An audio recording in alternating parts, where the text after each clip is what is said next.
Station by the ear of corn. Your duty's there. I keep an accurate record of all meetings and correspond with other secretaries wherever corn is grown and FFA members meet. The advisor. Here by the owl. Why stationed by the owl? The owl is a time-honored emblem of knowledge and wisdom. Being older than the rest of you, I am asked to advise you from time to time as the need arises. I hope that my advice will always be based on true knowledge and ripened with wisdom. Madam Vice President, why do you keep a plow at your station? The plow is a symbol of labor and tillage of the soil. Without labor, neither knowledge nor wisdom can accomplish much. My duties require me to assist at all times in directing the work of our organization. I preside over meetings in the absence of our president, whose place is beneath the rising sun. Why is the president so stationed? The rising sun is a token of a new era in agriculture. If we will follow the leadership of our president, we shall be led out of the darkness of selfishness and into the glorious sunlight of brotherhood and cooperation. Madam President, all officers are at their stations. Thank you, Madam Vice President. The Secretary will call the roll of members. I am pleased to announce that there are 381 registered members, advisors, and guests, Madam President. Thank you. FFA members, why are we here? To practice brotherhood, honor agricultural opportunities and responsibilities, and develop those qualities of leadership which an FFA member should possess. May we accomplish our purposes. I now declare this meeting of the North Carolina FFA State Leadership Conference duly open for the transaction of business or attention to any matters which may properly be presented. Good morning, everyone. Let me start off by saying that my teammates and I are so excited to see everyone that is joining us here live for our opening session of State Leadership Conference. And then my teammates and I, with the help of the previous state officer team, have worked extremely hard in preparing our workshops. And we're so excited that you all will finally be able to see them and complete them this week. Now, I know a few of us are probably watching this Zoom from the comfort of our own homes, while others are currently at their FFA chapters with their advisors and other peers. But no matter where you are, we hope that you have a lot of fun attending our workshops as we did preparing them. Now, I know we all have a cell phone, and let's not let it become a distraction, but whenever you have the opportunity, feel free to take pictures of you and your teammates completing workshops or even a selfie with your Zoom screen. And feel free to share them all over social media and use the hashtag NCFFA Advocates. My teammates and I and so many people across North Carolina FFA will use this hashtag to stay in touch to see all the incredible things you guys will be completing this week. Just because we can't hold State Leadership Conference in person this year does not mean we don't want to stay in touch. We are so excited for this incredible journey you're about to embark on and learning how to become better advocates for our FFA Association. At this time, I will pass this over to Ms. Bracy for some remarks. Good morning and welcome to State Leadership Conference. We're excited to be with you today, and we're really excited about what the state officers have to present to you. Before I start, I would like to introduce a new member of our North Carolina state staff. Just so you get to see her face and put a name, I'll pass it over to her to introduce herself. Hey everyone, I am Sarah Williams. Greg. It is so nice to be here with you. I can't wait to meet everybody and kick off the training and then the whole year. Hopefully we'll get face to face soon. I'm so excited to be a part of your team. Thanks for having me. Thanks, Ms. Williams. We're excited to have her on board, and she was instrumental in pulling all of this together with us. So with that, while I'm speaking, I would love to hear from y'all. So in the chat, I would love to know, what are you most looking forward to about this week at State Leadership Conference? I've seen y'all already say good morning in the chat, so I know you know how to use it. So share with us in the chat, what are you most excited for this week at State Leadership Conference? I love hearing this as we start off such an exciting week. And with that, I also want to challenge you this week. So our theme is advocate. And we'll touch more on that in our closing session on Friday. But as you go through the workshops today, tomorrow, and Friday morning, I want you to really think about, how do I apply this so that I can be an advocate? We can advocate for a lot of things: agriculture, agriculture education, FFA, things that are near and dear to our hearts. We're an advocate every day. So little tidbits and pieces throughout this week are tools that you can add into your tool belt to make you a sharper advocate. So just listen, journal, get yourself somewhere, a notebook where you can jot all of this information down so that you can save it for later to take to your chapters, to take to your communities, maybe to talk to your advisors about a new idea. But we want to give you the skills and the tools to be an advocate for whatever you're passionate about. So remember that as you go through this week, keep an open mind and remember that you're an advocate and North Carolina FFA advocates. Thanks for the chance to talk to everybody, Elizabeth. At this time, I'm happy to introduce Mr. Chuck Benson, a representative from BASF, our State Leadership Conference sponsor.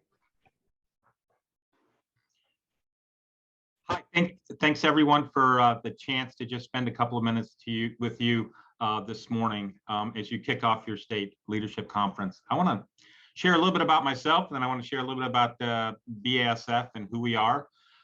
First, myself, I grew up in an ag classroom, just like everybody on this call, and FFA was pivotal to my journey. In fact, I can vividly remember conferences just like this, where someone said something, there was an interaction that helped propel me in the direction to where I am today. In fact, it was some of those engagements and that inspiration. I became a state officer back in 1987, 1988 in Illinois, and I can say with complete confidence that the accomplishments I've had both personally and professionally, I can link back to very specific things at these types of this conferences and engagements. So again, thanks everybody for your willingness to be part of this conference this week. About 2 decades ago, though, I moved down here to North Carolina and began my engagement, here with the North Carolina and everything great that happens with the FFA here in North Carolina. The company I've been with my entire career, BASF, we've had a long history in support and relationship with the North Carolina FFA. And the one thing that's really interesting is that there's so many similarities between the FFA and BASF. One of the biggest is we have such a long, rich histories. And for us, we go back over 150 years, and we've been involved in agriculture almost since day one. And what comes with having those long, rich histories is that sometimes you don't think about tomorrow or the next month or the next year. You think about what needs to happen in 10 years. What should things be like 20 years from now? And to me, that's where we start to have this great, powerful conversation about what advocacy can do. So I think about BASF, and we are obviously very focused on what does it take to feed a growing planet? How do we do it sustainably? How do we do it inclusively? How do we do it so that everybody has the food they need to survive? And so we think about that every single day. But there's other areas that we think about as well. I think about guinea worms. So for those of you who don't know what a guinea worm is, it's a human parasite that's very painful, incredibly debilitating, and it really is an affliction in a lot of lower poverty areas across the globe. And back as early as 1990, we started to have conversations with a number of groups, including Jimmy Carter and others, about what can we do to help kind of alleviate the planet from this human parasite.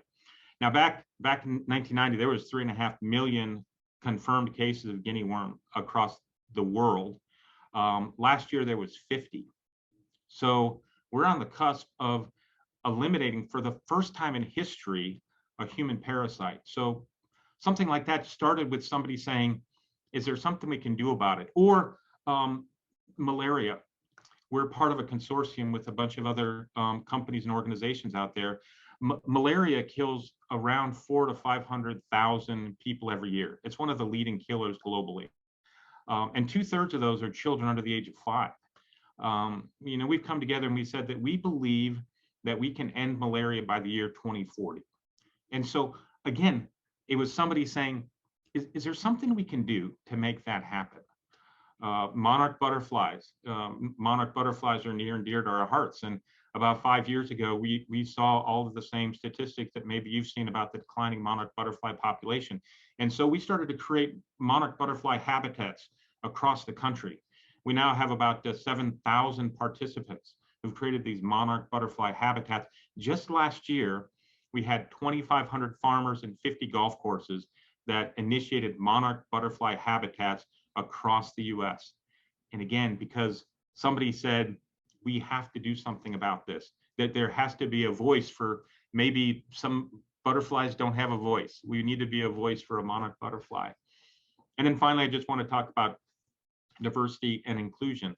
For us, you know, we're trying our best to really promote and talk about the diversity and inclusion, because we believe that everybody should have a voice at the table, that everybody should feel like they matter, and we believe that each one of us can be that voice. So those are just a couple of examples. And to me, the one amazing thing about advocacy, the one thing that we've always believed within our organization, is that it always starts with a single voice. So it always starts with somebody saying, what is it that I'm passionate about? What is it that I can do? Who is it that I can share this message with? And then we go and do it. And so I just want to thank everybody for your engagement over the next several days to talk about how you can personally impact your ag chapter, your FFA chapter, how you can impact your high school, your local community, and your global community, because you can all do so much with the skills and abilities you have. So thank you for letting us be a sponsor of such a great event. And thank you for your willingness to be a part of this, and enjoy the next couple of days.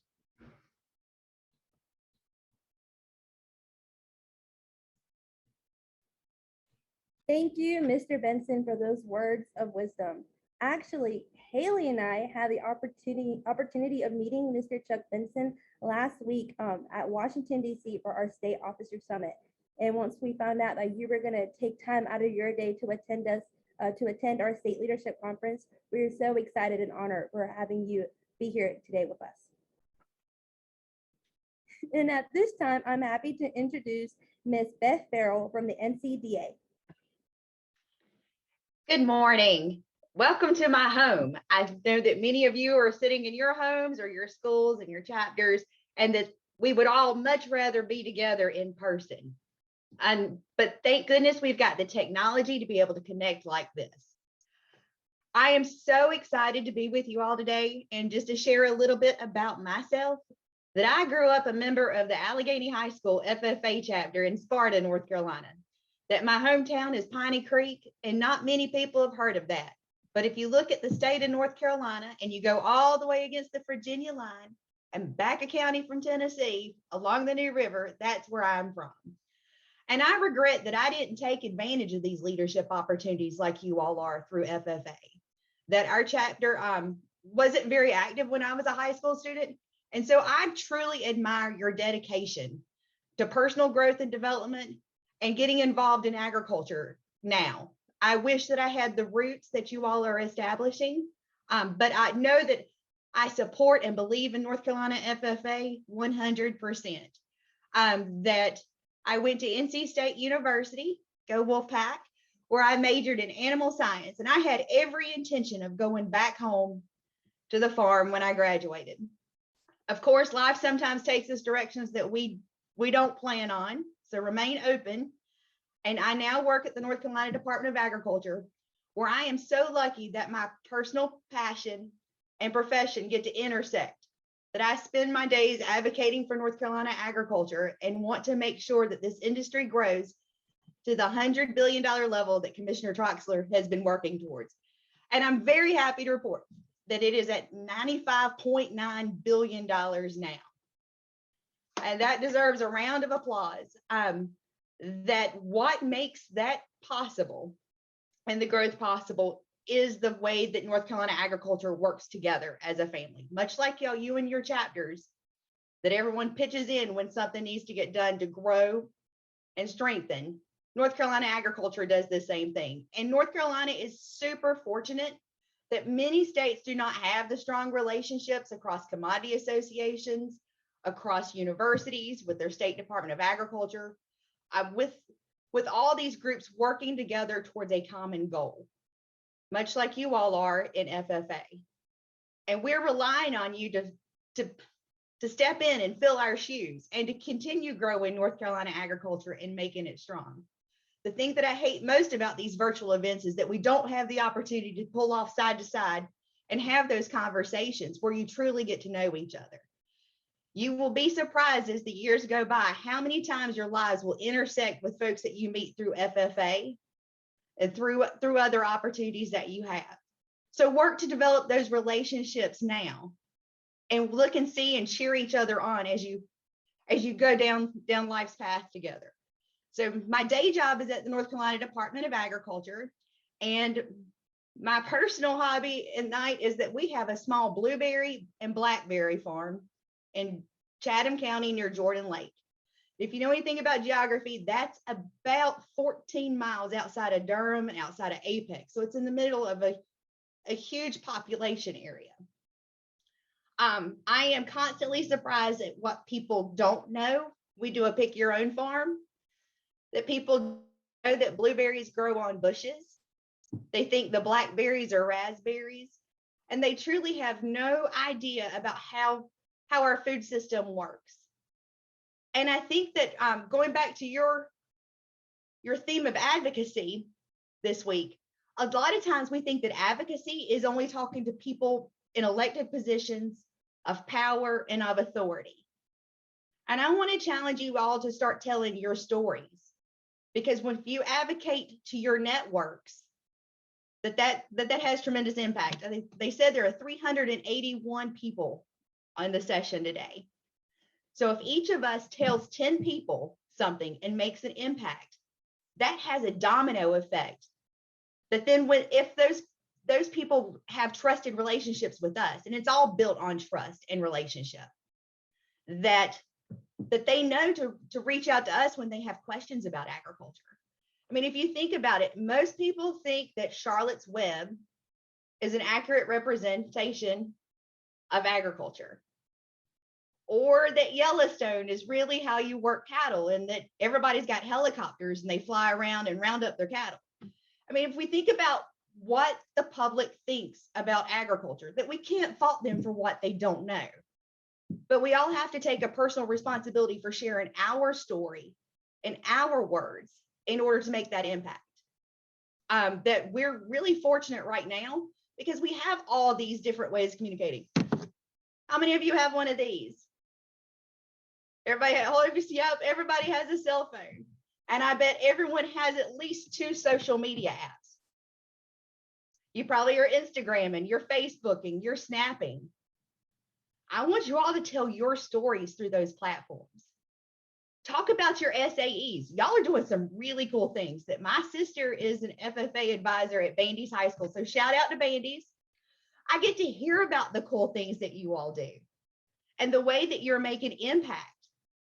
Unfortunately, it's hard for the media to pick up and tell those stories. But we have that platform. We can share it ourselves. And you know what? When you tell your story in your words, that means far more than any article in a newspaper will ever say. That you're building that relationship. I will admit that I am a statistics person, that I like being able to tell you North Carolina agriculture is $95.9 billion a year, that it employs 17% of the state's workforce. But what I've learned about telling my story about my farm is that people care when I get a new bee suit, because we have honeybees too. And so if I post a picture of me with my new bee suit and tell why I have to have a bee suit, it's because the bees won't sting me if I have on my suit, and everybody needs PPE. And now everyone knows what PPE is after the last year. So it's not speaking a foreign language, but to be able to relate and tell that story. And I also want you all not to get wrapped up in the number of likes, shares, or comments that you get there. That yesterday was the North Carolina Farm Bureau Policy Day. And I was there, and it was in person, and we got to see people from across the state that we've not seen in 2 years. And I can tell you that folks came up and asked me questions about things that they never liked on social media, but they saw it, that they see what we're doing. And I think it's easy to get wrapped up in a numbers game and think that if I don't get 64 likes on this Instagram post, then it didn't make a difference. I want you to know that it does. So I don't measure your impact in the number of feedbacks that you get. Measured in your ability to tell your story and be comfortable doing that.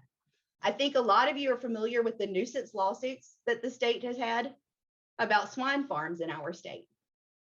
That when we interact on social media, that all of us has a cousin, a neighbor, aunt, someone in our lives that isn't familiar with agriculture. Those folks have the potential to be a juror. That we all sit in the court of public opinion.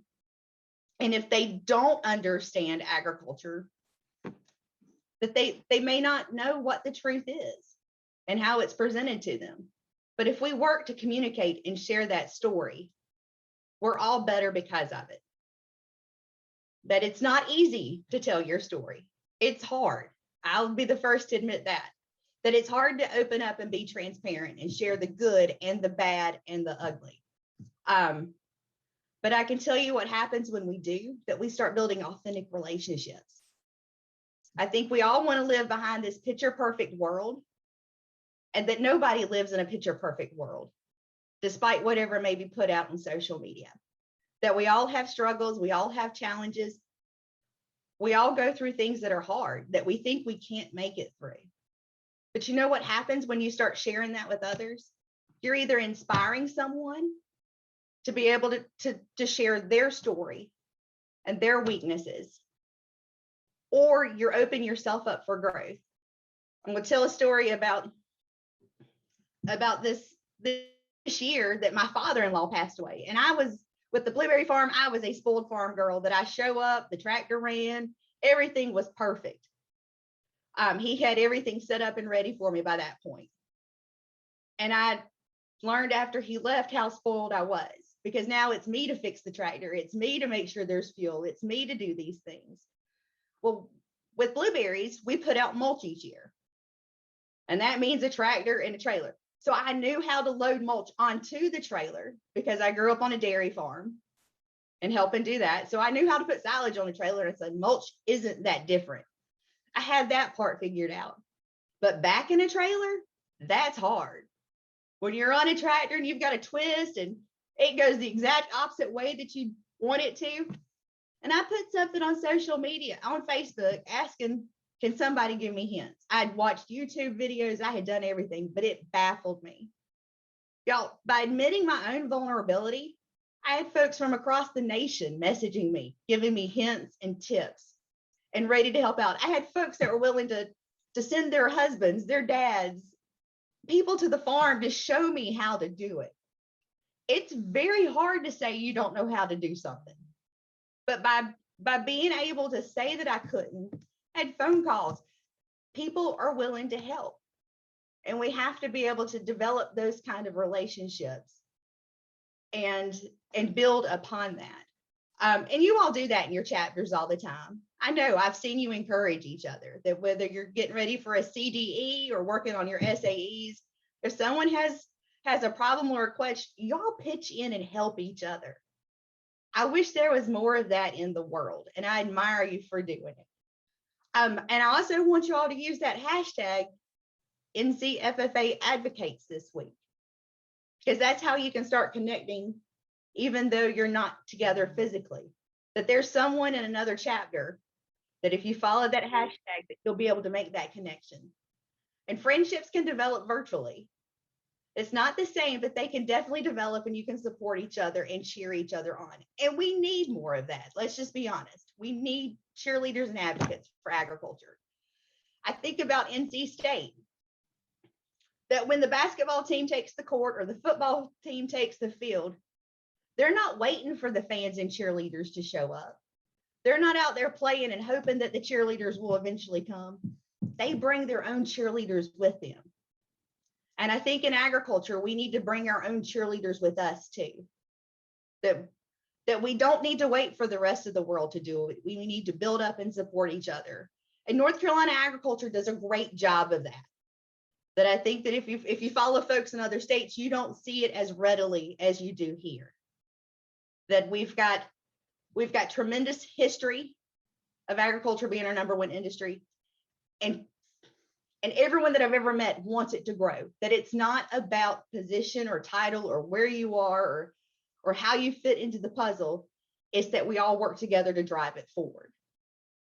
And so I want you to remember that in your chapters too, that no matter what, if you're an officer or if you're not, you're still important, you still matter, and you're driving your chapter forward. You're driving FFA forward. You're driving agriculture forward. And there's power behind that.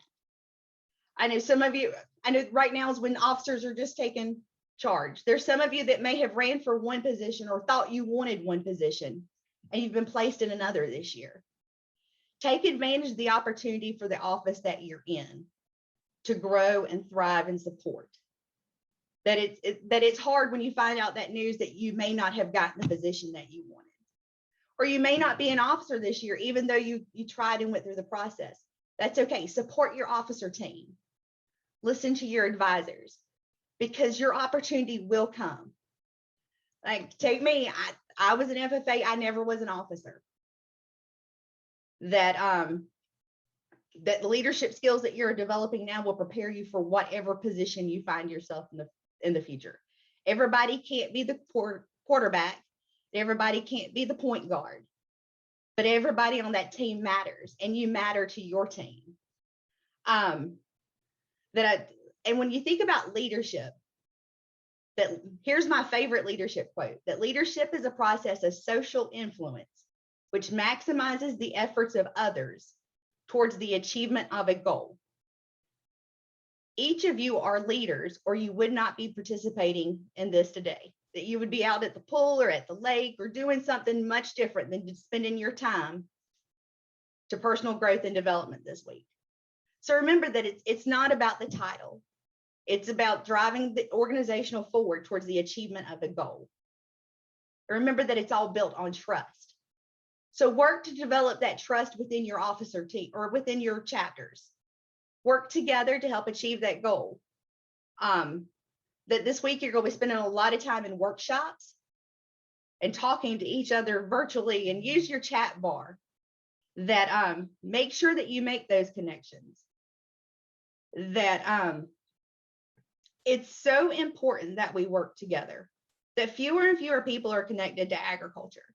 That if you think about the population, and it's what they say, like 2% of America is involved in production agriculture.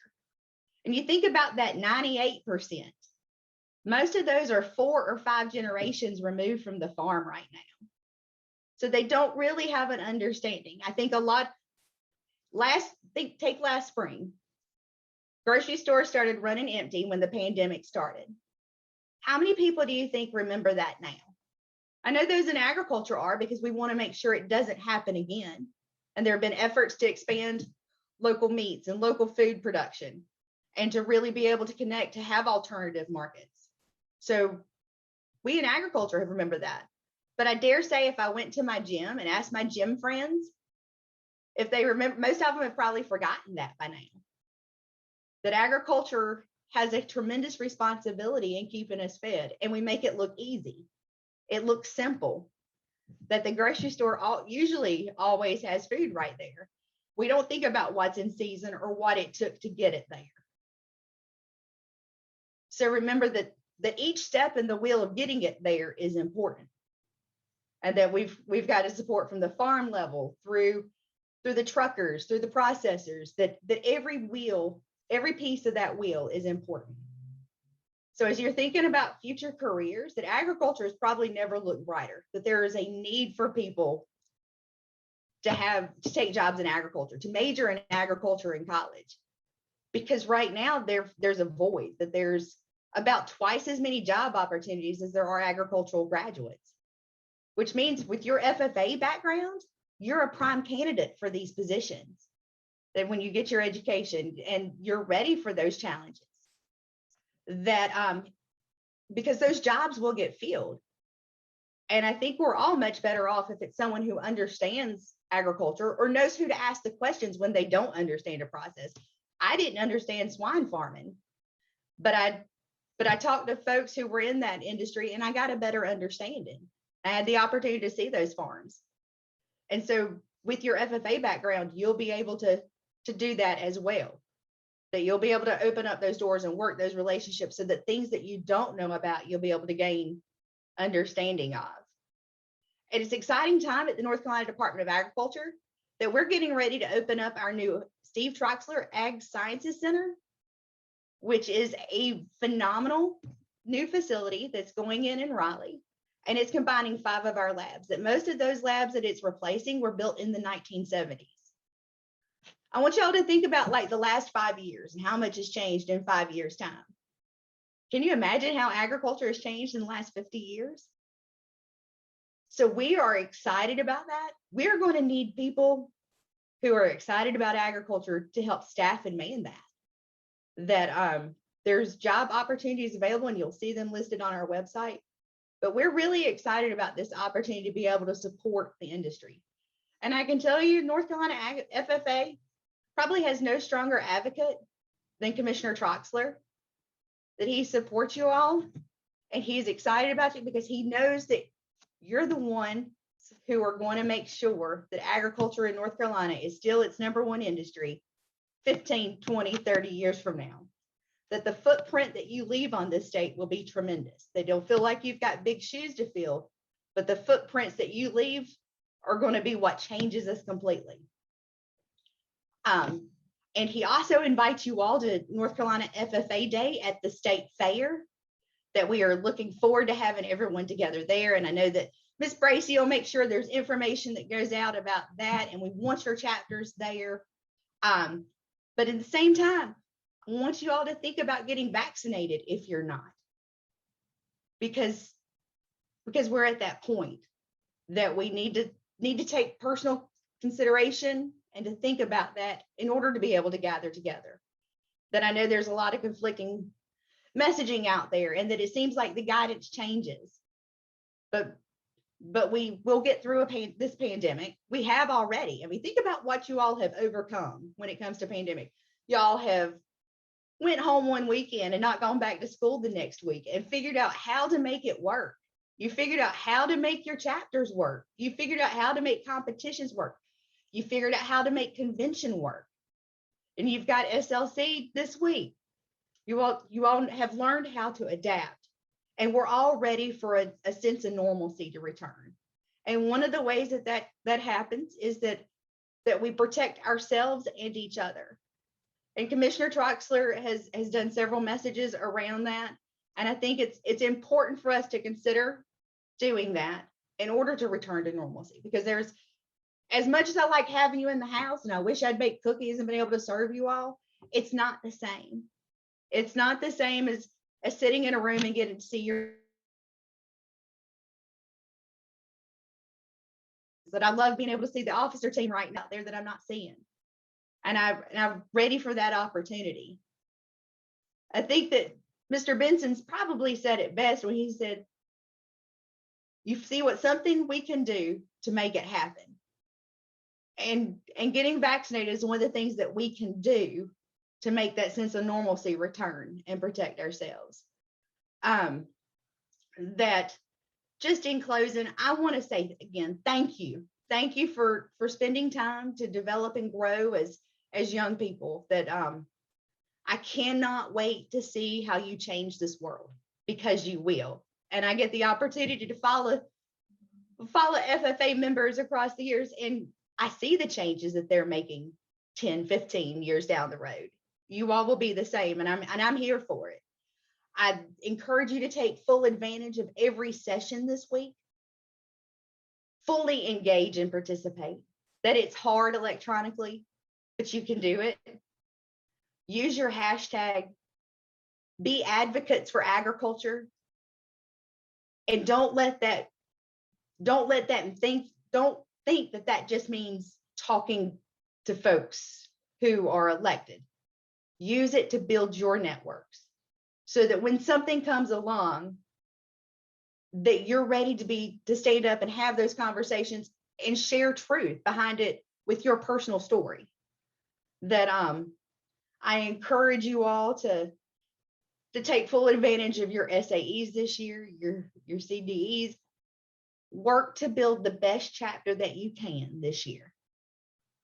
And again, I thank you. And if I can ever be of assistance, please reach out and let me know. And like I said, I'm rooting for y'all. Thank you.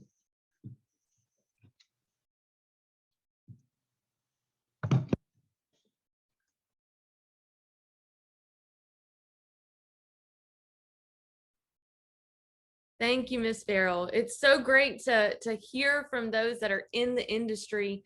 And I really appreciate you and Mr. Benson spending some time with us this morning and sharing that true importance of being an advocate for agriculture and for FFA. So thank you for that. That's a great way to kick off our state leadership conference. Well, to wrap up, we've got big shoes to fill. We've got to share our story, and we can be the voice that changes the world. Those are big statements. So you've got a lot to learn this week so that you can accomplish all of those. Now we're getting pretty close to the premiere of our first workshop. So I want to make sure that we all know exactly what to do and where to go for today and the rest of the week. We'll cover all of it. So in the chat, I'm going to go ahead and drop the same link that I sent to you via email for our YouTube channel. Let me share my screen again so you can see our schedule one more time. So just to review, at 11 and at 1 today, you'll have workshops that go live right there on that playlist on YouTube that I just shared with you. And then at 2, you were sent a specific link to a small group that you'll be a part of this week. Make sure you use your link and hop on that small group today at 2 to meet with a current or past state officer for your small group session. Personally, that's my favorite part of State Leadership Conference, so make sure you're there and ready to learn. Tomorrow, we'll kick it off with workshops at 11 and 1 again, back in small groups at 2, and then Friday, we shake it up a little bit. We have workshops at 10 and 11, right back on YouTube. Our small group is at 1, and then we'll come back together on another webinar at 2 p.m. for our closing session, where we'll hear remarks from our very own Mr. Bledsoe and one of our national FFA officers. We're really thankful for BASF for making this possible this week, and we're really thankful for all of the hard work of our officers and our past state officers as they pulled together all of the content for this week. Make sure you check your email, because I've sent everybody their links to their specific groups. So you should have that. You can also email me if you have any questions. You can just hit reply to the email that you got. If you didn't receive the email, make sure you check with your advisor, because they received those links as well. With that, we're getting really close to that workshop premiere at 11. So grab yourself a drink of water, grab yourself some paper and pencil, because you're going to need to jot down all the great stuff you're going to learn. And we'll see you back in our small groups at 2 o'clock this afternoon. Thanks, everybody, and enjoy State Leadership Conference.